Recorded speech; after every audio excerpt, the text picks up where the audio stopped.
നമസ്കാരം പ്രിയപ്പെട്ട പ്രേക്ഷകരെ, കഴിഞ്ഞ കുറച്ച് ദിവസങ്ങളായി വലിയ രീതിയിലുള്ള ആശങ്ക ഉയർത്തുന്ന ഒരു സംഭവമാണ്. അതായത് ഒരു കല്ലറ തുറക്കുന്നു, ആ കല്ലറയിൽ പായയിൽ പൊതിഞ്ഞ രീതിയിൽ മറ്റൊരു മൃതദേഹം കണ്ടെത്തുന്നു. ഈ മൃതദേഹം ആരുടേതാണെന്ന് അറിയാതെ കുഴയുന്നു.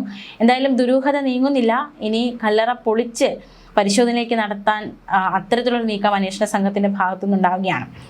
കണ്ണൂരിലെ വാണിയപ്പാറത്തട്ട് ഉണ്ണിമിശിക പള്ളി സെമിത്തേരിയിലാണ് ഒരേ കല്ലറയിൽ 2 മൃതദേഹം കണ്ടെത്തിയത്. സംഭവത്തിൽ ദുരൂഹത വർദ്ധിച്ചതോടെ വിശദമായ അന്വേഷണത്തിന് പോലീസ് തയ്യാറെടുക്കുകയാണ്. FIR രജിസ്റ്റർ ചെയ്യാൻ പോലീസ് തീരുമാനിച്ചു. ക്രൈംബ്രാഞ്ച്, സ്പെഷ്യൽ ബ്രാഞ്ച് DYSPമാർ സ്ഥലം സന്ദർശിച്ചു. കല്ലറ തുറക്കാനായി RDOയുടെ അനുമതി തേടുകയാണ് അന്വേഷണ സംഘം. SP-യുടെ നേതൃത്വത്തിൽ യോഗം ചേരും. അതിനുശേഷമായിരിക്കും ഈ സംഭവവുമായി ബന്ധപ്പെട്ടുള്ള നീക്കങ്ങൾ എത്തരത്തിലായിരിക്കണം, എന്ത് തുടർകാര്യങ്ങൾ ചെയ്യണം എന്നതടക്കമുള്ള ഒരു തീരുമാനം എടുക്കുക. കാണാതായ നാദാപുരം വിലങ്ങാട് സ്വദേശിയുടെ ബന്ധുക്കൾ ഇത് ആ വ്യക്തിയുടെ മൃതദേഹമാണ് എന്ന ആരോപണവുമായി രംഗത്ത് വന്നിരുന്നു. ഈ സാഹചര്യത്തിലാണ് ഇത്തരത്തിൽ ദുരൂഹതയുണ്ട്, അല്ലെങ്കിൽ കൂടുതൽ നടപടികളിലേക്ക് കടക്കേണ്ടതുണ്ട്, അന്വേഷണത്തിലേക്ക് കടക്കേണ്ടതുണ്ട് എന്ന ഒരു നിലപാടിലേക്ക് അന്വേഷണ സംഘം എത്തുന്നത്.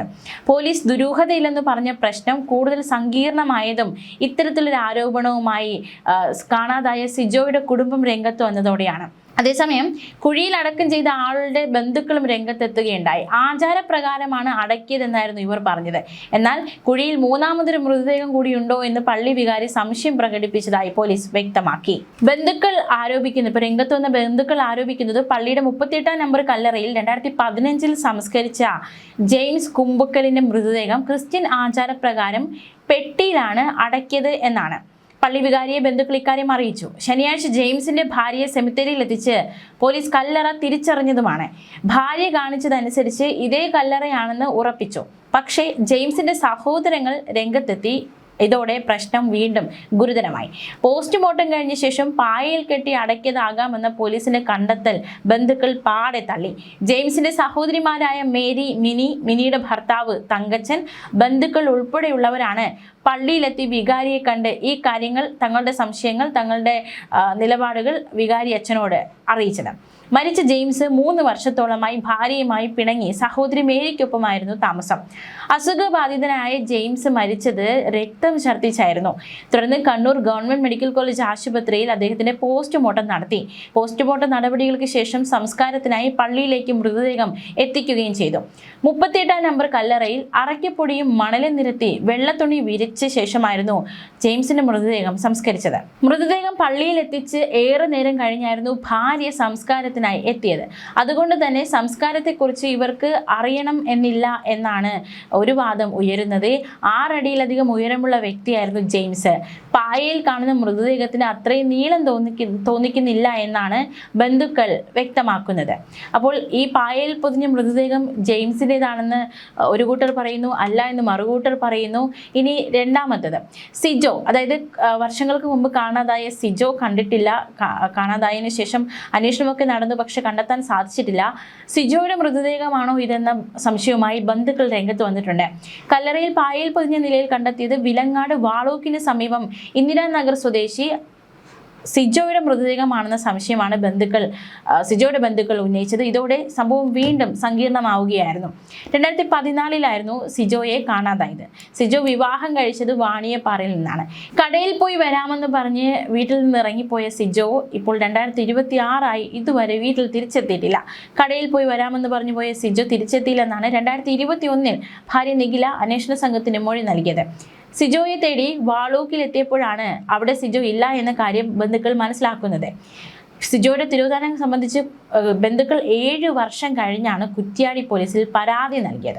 എന്തുകൊണ്ട് ഇത്രയും വൈകി ഈ സിജോയെ കാണാതായത് പരാതി നൽകാനെന്ന ചോദ്യം ഉയർന്നുണ്ട്. സ്വാഭാവികമായും സിജോ ഭാര്യ വീട്ടിലാണെന്ന് വിലങ്ങാട്ട് വീട്ടുകാർ വിചാരിച്ചു. വിലങ്ങാട്ട് വീട്ടിലാണെന്ന് ഭാര്യ വീട്ടുകാരും കരുതി. ഇത്തരത്തിൽ പരസ്പരം അങ്ങോട്ടും ഇങ്ങോട്ടും കരുതിയിരുന്നാണ് പരാതി വൈകിയത്. എന്തായാലും ഇരു വീട്ടുകാരും വന്ന് ഇത്തരത്തിലൊരു ന്യായീകരണമാണ് പറഞ്ഞത്. സിജോയുടെ അമ്മ ത്രേസ്യാമ്മയുടെ പരാതിയിൽ കുറ്റ്യാടി പോലീസ് കേസെടുത്തു. പക്ഷേ സിജോ 2026 കണ്ടെത്താൻ സാധിച്ചിട്ടില്ല. അന്വേഷണ പുരോഗതിയൊന്നും ഈ കേസിൽ ഉണ്ടായിട്ടില്ല. അങ്ങനെ ഇരിക്കുമ്പോഴാണ് കഴിഞ്ഞ ദിവസം കല്ലറയിൽ പായയിൽ പൊതിഞ്ഞ നിലയിൽ ഒരു മൃതദേഹം കണ്ടെത്തിയെന്ന വാർത്ത വരുന്നത്. ഇതോടെയാണ് ബന്ധുക്കൾക്ക് സംശയമുയരുന്നത്. ഇത് സിജോ ആണോ എന്ന സംശയം ബന്ധുക്കൾക്ക് ഉയരുന്നത്.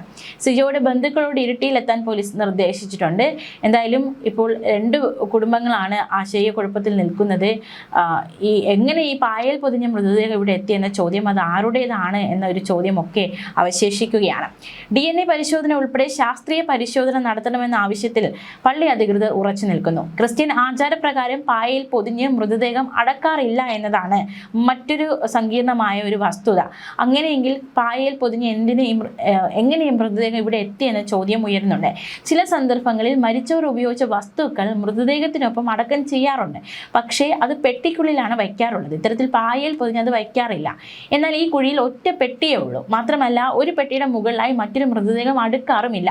അങ്ങനെയെങ്കിൽ ഇതെങ്ങനെ സംഭവിച്ചു എന്ന ചോദ്യമാണ് ഉത്തരം കിട്ടാതെ ഇപ്പോഴും അവശേഷിക്കുന്നത്. മൃതദേഹ അവശിഷ്ടങ്ങൾ നീക്കം ചെയ്ത ശേഷമോ മൂടിയ ശേഷമോ ആണ് സാധാരണ അടക്കാറുള്ളത്. കോവിഡ്, പ്രളയം എന്നീ സന്ദർഭങ്ങളിൽ മാത്രമാണ് ഈ രീതിക്ക് ചിലയിടങ്ങളിലെങ്കിലും മാറ്റങ്ങൾ ഉണ്ടായത്. പക്ഷേ ഈ കുഴിയിൽ അടക്കിയ 2 മൃതദേഹങ്ങൾ കോവിഡ് പ്രളയ കാലഘട്ടത്തിൽ ഉണ്ടായതല്ല. അപ്പോൾ അതുകൊണ്ട് തന്നെ ഇത്തരത്തിൽ അടക്കേണ്ട സാഹചര്യവും ഇല്ല എന്ന് തന്നെയാണ് അധികൃതരും ഈ സമീപ പ്രദേശത്തുള്ളവരും ഒക്കെ വ്യക്തമാക്കുന്നത്. ആചാരപ്രകാരമല്ലാതെ ഒരു കാരണവശാലും ക്രിസ്ത്യൻ പള്ളി സെമിത്തേരികളിൽ മൃതദേഹം ഇത്തരത്തിൽ പായൽ പൊതിഞ്ഞ് അടക്കാറില്ല. അത് പെട്ടിയിൽ മൃതദേഹം വെച്ച് മാത്രമേ അടക്കാറുള്ളൂ. അതുകൊണ്ടാണ് പായയിൽ പൊതിഞ്ഞ നിലയിൽ മൃതദേഹം കണ്ടെത്തിയപ്പോൾ സംശയം തോന്നി പള്ളി അധികൃതർ കുഴി അടച്ചു വെച്ചത് പോലീസിനെ വിവരം അറിയിച്ചത്. പക്ഷേ പോലീസ് നടത്തിയ പ്രാഥമിക പരിശോധനയിൽ ഇതുവരെ ദുരൂഹതയില്ല എന്നാണ് കണ്ടെത്തിയിരിക്കുന്നത്. എന്നാൽ മൃതദേഹത്തിന് അവകാശവാദവുമായി അല്ലെങ്കിൽ ഇത്തരത്തിലൊരു സംശയവുമായി 2 കുടുംബങ്ങൾ നിൽക്കുന്ന സാഹചര്യത്തിൽ ഒരു ദുരൂഹത ഉയരുന്നുണ്ട്. ദുരൂഹത ഉണ്ട് എന്ന നിലപാടിൽ തന്നെയാണ് നാട്ടുകാരും പള്ളിക്കാരും ഒക്കെ ആയിരിക്കുന്നത്. ഇതോടെ പോലീസ് കൂടുതൽ പരിശോധനയ്ക്ക് തയ്യാറാകാൻ വിധേയരാവുകയായിരുന്നു. കഴിഞ്ഞ മാസം 13-നാണ് സെമിത്തേരിയിലെ 38-ാം നമ്പർ കല്ലറ തുറന്നപ്പോൾ ഉള്ളിൽ പെട്ടിയും സമീപത്തായി പായയിൽ പൊതിഞ്ഞ രീതിയിൽ മൃതദേഹമെന്ന് തോന്നിക്കുന്ന വസ്തുവും കണ്ടെത്തിയിരിക്കുന്നത്.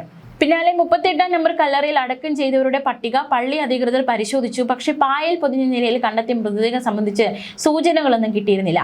കുടുംബക്കല്ലറ ഇല്ലാത്ത പള്ളിയിൽ 2019-ന് ശേഷം സെമിത്തേരി നവീകരിച്ചിരുന്നു. നവീകരണത്തിന് ശേഷം കല്ലറകൾക്ക് പുതിയ ക്രമ നമ്പറുകൾ നൽകി. പഴയ നമ്പറുകളിൽ പലതിനും മാറ്റമുണ്ടായി. ഇതോടെ കല്ലറകളുടെ നമ്പറിലെ ആശയക്കുഴപ്പം നിലനിൽക്കുന്നുണ്ട്. അതിനാൽ അടക്കം ചെയ്തവരെ പള്ളിയിലെ രജിസ്റ്റർ പ്രകാരം കണ്ടെത്തുക എന്നതും ഒരു തടസ്സമായി തന്നെ നിന്നു. ഇടവക സെമിത്തേരിയിൽ അടക്കം ചെയ്ത 93 പേരുടെ ബന്ധുക്കൾ സംസാരിച്ച ശേഷം കൂടുതൽ നടപടികളിലേക്ക് നീങ്ങുക എന്നൊരു നീക്കമായിരുന്നു അന്വേഷണ സംഘത്തിനുണ്ടായിരുന്നത്. കരിക്കോട്ടക്കര SHO RN Prashant, SI MJ Benny എന്നിവർ സ്ഥലത്തെത്തിയിരുന്നു. അവർ പരിശോധനകൾ നടത്തിയിരുന്നു. എന്തായാലും ആകെ സങ്കീർണമായ ഒരു കേസാണ്.